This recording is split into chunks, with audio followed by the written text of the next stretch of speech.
Our hearts beat to the city streets. We began to feel the fire. We rise like 이번엔 종합부동산세와 관련돼서 이제 특례에 대해서 한번 살펴볼게요. 그 다주택자 입장에서 이제 더 이상 종합부동산세는 크게 부담되는 세금이 아니었어요. 그럼 종합부동산세와 관련돼서 어떤 거에 그러면 포커스, 관심을 가져야 됩니까? 이제 요 부분밖에 없거든요. 종합부동산세 아까 계산 구조를 봤었을 때 1세대 1주택자는 1주택자 과세 방식을 적용받습니다. 1주택자 과세 방식을 적용받는다는 의미는 두 가지 의미거든요. 첫 번째는 공제 금액이 9억 원이 아닌 12억 원이 적용된다는 거고, 두 번째, 공제 금액이 12억 원을 주택 공시가격의 합이 12억 원을 초과한다라고 했었을 때 그럼 종부세가 나오겠죠. 근데 그 종합부동산세 납부세액에서 고령자나 장기 보유자, 즉 60세 이상이거나 5년 이상 보유하면은 내야 될 세금에 대해서 최대 80%까지 세액 공제를 적용받을 수 있습니다.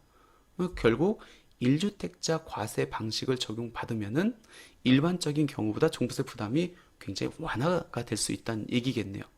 그럼 어떤 사람이 1주택자 과세 방식을 적용받습니까? 원칙 1세대 1주택자. 한 세대가 하나의 주택을 갖고 있을 때만 적용받는데, 지금 제가 말씀드리려고 하는 거는 두 채 이상을 갖고 있음에도 불구하고 이 1주택자 과세 방식에 대한 세제 혜택을 적용받을 수 있는 네 가지 특례가 있습니다. 그거를 말씀드리려고 하거든요. 그러니까 여러분들이 올해 또는 내년에 여기에 해당한다라고 하면은 혹시 이 혜택을 못 받았다라고 하면은 꼭 신청을 하셔가지고 적용받길 바랍니다. 첫 번째가 뭐냐면 부부 공동명의 1주택자예요. 부부가 공동명의로 하나의 주택을 소유하고 있습니다. 그러면 원칙은 종부세 어떻게 계산하죠? 예를 들어서 20억 원이라고 하면은 20억 원을 5대5로 남편과 부인이 갖고 있다. 이걸 쪼개죠. 10억, 10억씩 되겠네요. 10억, 10억씩. 그러면은 개인별로 9억 원의 공제 금액을 적용받고 나머지 초과되는 1억에 대해서 이제 종합부동산세를 산정하겠네요. 이게 원칙이었죠. 개인별 과세 방식. 근데 부부 공동명의 1주택자는 특례 1주택자 과세 방식을 적용받을 수 있다는 겁니다. 그럼 1주택자 과세 방식을 적용받으면 어떻게 되죠? 남편과 부인이 공동으로 갖고 있는데 이거를 한 사람이 갖고 있는 걸 보겠대요. 그리고 한 사람이 갖고 있는 걸로 보니까 공제 금액을 12억 원을 적용하고, 혹시 공제 금액이 초과했다라고 하면은 이제 납부세액이 나오겠죠. 거기에서 세액 공제를 적용하겠다는 겁니다. 그럼 내가 원칙으로 개인별 과세 방식으로 종합부동산세를 적용받아도 되고, 특례 1주택자 과세 방식으로 종합부동산세를 과세받아도 된다는 겁니다. 그럼 내가 특례 방식을 적용받고 싶어요. 그러면 한 사람이 갖고 있는 걸로 봐가지고 그 사람을 기준으로 해서 세액공제가 적용돼야 되잖아요. 세액공제는 고령자, 보유 기간에 대한 장기 보유자, 장기 보유 세액공제 두 가지가 적용되거든요. 그럼 납세 의무자를 정해야 되겠네요. 어떻게 정하죠? 공동으로 갖고 있는 경우는 지분율이 큰 자. 지분이 동일하다고 하면은 둘 중에 이제 선택해서 적용해라. 그럼 납세 의무자가 산정이 되고 그 납세 의무자의 보유 기간하고 나이에 따라서 세액공제를 적용하겠다는 겁니다. 종합부동산세 합산배제 신청 기간에 이 1주택자 과세 방식을 적용받고 싶으면은 특례 신청을 하면 되는 겁니다. 그럼 중요한 거는 그거겠네요. 내가 하나의 주택을, 특히 이제 고가 주택을 남편과 부인이 공동 명의로 이렇게 갖고 있습니다. 요거는 남편과 부인이 공동 명의로 갖고 있는 경우에 특례가 적용되는 거지, 타인 간에 공동으로 갖고 있는 경우는 적용이 되지 않습니다. 남편과 부인이 공동으로 갖고 있다. 그럼 나는 개인별 과세 방식을 적용받는 게 유리합니까? 아니면 특례 방식을 적용받는 게 유리합니까? 이제 그걸 결정하면 되겠네요. 근데 지금 개인별 과세 방식을 적용받는다고 하면은 개인별로 9억 원의 공제 금액이 적용되기 때문에 주택 공시가격이 18억 원 이하라고 하면은 그냥 개인별 과세 방식을 적용받는 게 유리하겠죠.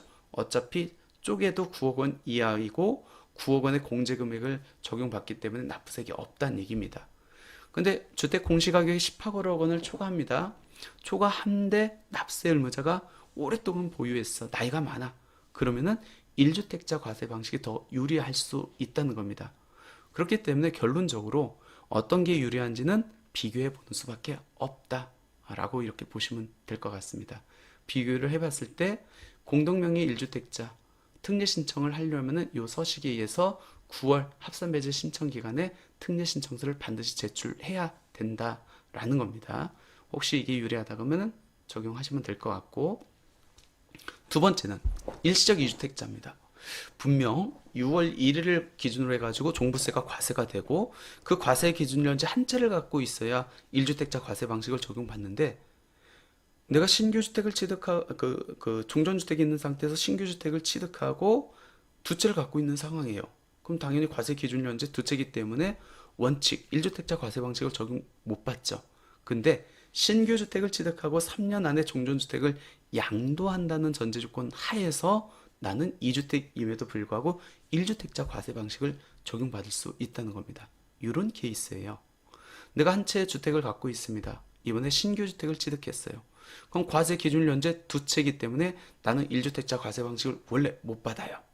근데 이 신규 주택 취득일로부터 3년 안에 종전주택을 처분하면은 1주택자 과세 방식 적용받을 수 있는 특례를 허용하겠다는 겁니다. 그럼 종부세 어떻게 계산되죠?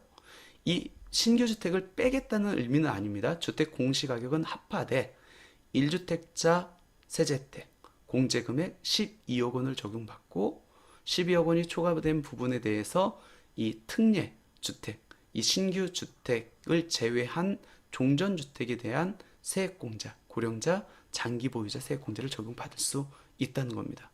그렇기 때문에 주택을 두 채 갖고 있는 사람이 신규주택 취득일로부터 3년 내 종전주택을 양도할 거다라고 하면은 요 특례 신청을 적용해가지고 종부세 부담을 완화시킬 수 있다는 거고요. 이번엔 상속주택입니다. 여기에서 말하는 상속주택은 상속받고 나서 5년이 경과되지 않은 주택, 아니면은 5년이 경과됐다고 하면은 지분율이 40% 이하거나 지분에 해당하는 주택 공시가격이 6억 원, 비수도권은 3억 원 이하인 주택입니다. 그럼 내가 일반 주택이 있어요. 상속주택이 있습니다. 과세 기준일이 도래합니다. 과세 기준일에 나는 두 채이기 때문에 원칙 1주택자 과세 방식을 적용받지 못하네요. 근데 상속주택은 피상속인의 사망으로 인해서 어쩔 수 없이 받았기 때문에 요거 빼고 그러면 한 채잖아. 그러면 1주택자 과세 방식 적용 받을 수 있게 특례를 허용해주고 있습니다. 요 케이스죠. 일반 주택이 있습니다. 부모님이 사망해서 상속주택을 받았어요. 돌아가신 날로부터 5년 동안은 지분율, 주택 공시가격에 상관없이 상속주택으로 보고 5년이 경과됐으면은 지분율이 40% 이하이거나 또는 지분율에 해당하는 주택 공시가격이 6억 원 이하, 비수도권은 3억 원 이하이면은 이 상속주택은 없는 걸로 보겠대요. 근데 이때 오해하셔서는 안 되는 게, 상속주택을 없는 걸로 본다라고 해가지고 주택 공시가격이 합산해서 제외되는 건 아니고, 주택 공시가격은 합산하되 2주택임에도 불구하고 1주택 과세 방식을 적용받을 수 있다는 겁니다. 그럼 12억 원 초과되면은 고령자, 장기 보유자 세액공제, 얘를 제외한 일반 주택에 해당하는 세액에 대해서 적용된다라는 겁니다. 마지막으로 이제 지방 저가주택이에요. 지방에 있는 저가주택, 즉 수도권, 광역시, 세종시 외 지역에 있는 기준시가 주택 공시가격 3억 원 이하의 주택을 갖고 있다고 하면 그 저가주택은 1주택자 과세 방식을 적용하는 데 있어서 없는 걸로 보고 나머지 한 채만 있으면 1주택자 과세 방식을 적용받을 수 있다는 겁니다. 한번 볼까요? 이런 거예요. 내가 서울에 한 채가 있어요. 저쪽 지방에 저가주택이 취득을 했습니다. 물론 일시적 2주택 특례를 적용해도 되고 3년이 넘었다. 3년 안에 일반 주택을 못 받았다. 종전주택을 못 받았다. 라고 했을 때도 얘가 저가주택이라고 하면은 과세 기준일 현재 두 채임에도 불구하고 얘 없는 걸로 봐서 1주택자 과세 방식을 적용하겠다는 겁니다. 당연히 주택 공시가격은 합해서 들어가는데 공제 금액이 9억 원이 아닌 12억 원이 적용되고, 주택 공시가격이 공제 금액보다 초과되면은 이 일반 주택에 대한 고령자, 장기 보유자 세액 공제를 적용받을 수 있다는 겁니다. 굉장히 좋죠.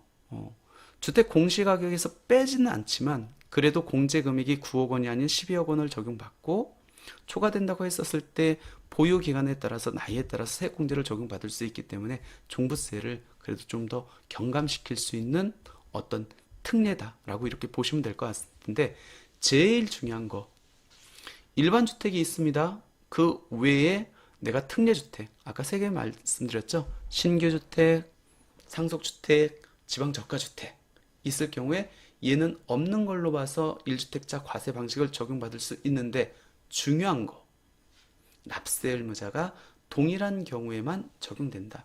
무슨 얘기예요? 일반 주택은 남편이 갖고 있고 특례주택도 남편이 갖고 있으면 납세 의무자가 동일하기 때문에 적용 가능, 특례 신청을 할 수 있다는 겁니다. 근데 이 일반 주택은 남편이 갖고 있는데 특례주택, 즉 신규주택이나 상속주택이나 지방저가주택이 부인 명의로 갖고 있으면 납세 의무자가 다르기 때문에 이때는 특례를 적용받을 수 없다라는 겁니다. 그럼 공동으로 소유하고 있는 경우에는 어떻게 됩니까? 공동으로 소유하고 있는 경우에는 어떻게 본다겠죠? 지분율이 큰 자 소유로 봅니다. 그래서 일반 주택은 남편, 특례주택은 남편과 부인이 6대4로 갖고 있으면은 남편이 지분율이 크기 때문에 남편이 소유한 걸로 보면 납세 의무자가 동일하겠네요. 이때는 적용 가능. 근데 부인이 60%다. 그럼 부인이 걸로 보죠? 그러면 일반 주택은 남편, 특례주택은 부인 이렇게 적용되기 때문에 이때는 특례가 적용 안 된다. 그러니까 납세 의무자가 동일한 경우 일시적인 주택, 상속주택, 지방저가주택에 해당한다 하면은 반드시 잊지 말고 특례 신청을 해야 적용받을 수 있습니다. 내가 어떤 액션을 취해야 적용받을 수 있는 거지 알아서 국가에서 요걸 적용해가지고 부과하지는 않는다. 그래서 특례 신청서 요거 제출하면 된다라는 겁니다. 그래서 종부세 이렇게 부과 세부담이 많이 완화가 됐지만 그래도 여기에 해당한다고 하면은 한 번 더 관심을 가져가지고 요 특례 신청서를 제출을 해가지고 종부세를 조금 더 경감 받으면 좋을 것 같아서 말씀을 드렸습니다.